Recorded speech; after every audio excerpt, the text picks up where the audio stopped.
आसमान से गिरती हुई बारिश तो आप लोगों ने बहुत बार देखी होगी, लेकिन आसमान से गिरती हुई बिल्लियाँ आपने कभी नहीं देखी होंगी। ऐसा कुछ हुआ बोर्नियो में, जो कि दुनिया का तीसरा सबसे बड़ा आइलैंड है।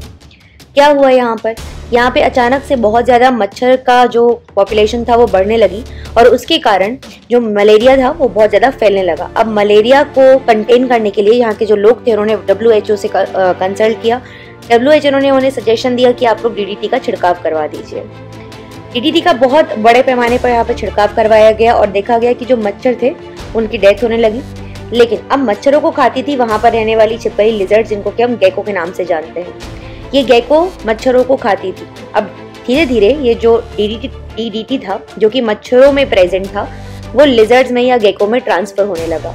इस प्रोसेस को हम बोलेंगे बायो एक्यूमुलेशन, जहाँ पे एक ही पर्टिकुलर ऑर्गेनिज्म के बायोमास में किसी एक पर्टिकुलर कंपोनेंट का जो अमाउंट है वो इंक्रीज होता जा रहा है। अब जो गेकोस थे या जो लिजर्ड्स थी उनको खाती थी बिल्लियां या फिर कैट्स। अब जब एक ट्रॉपिक लेवल से दूसरे ट्रॉपिक लेवल पे किसी एक पर्टिकुलर सब्सटेंस का ट्रांसफर होता है तो उसको हम बोलते हैं बायो मैग्निफिकेशन। तो यहाँ पर हमने साइंस की दो टर्म समझी, बायो एक्यूमुलेशन और बायो मैग्निफिकेशन। अब जब जो कैट्स थी उन्होंने गेको को या लेजर्ड को खाया तो DDT का अमाउंट उनके अंदर बढ़ने लगा और कैट की होने लगी डेथ। अब कैट की जब बहुत ज्यादा अमाउंट में डेथ वहां पर होने लगी तो उसके कारण जो रैट्स थे, जो चूहे थे, उनके बहुत मजे आ गए और डेफिनेटली उनका जो पॉपुलेशन था वो बहुत ज्यादा बढ़ने लगा।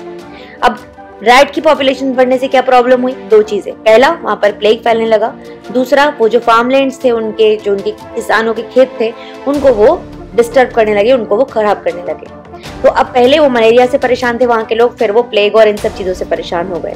तो इसको ठीक करने के लिए उन्होंने UK की जो रॉयल एयरफोर्स है उससे मदद मांगी और वहां की एयरफोर्स ने उनकी मदद की और जो प्लेन है उससे पैराशूट के थ्रू 14,000 बिल्लियों को जमीन पर नीचे गिराया गया।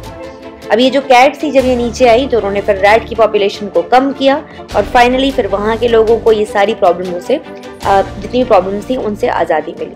Thank you so much.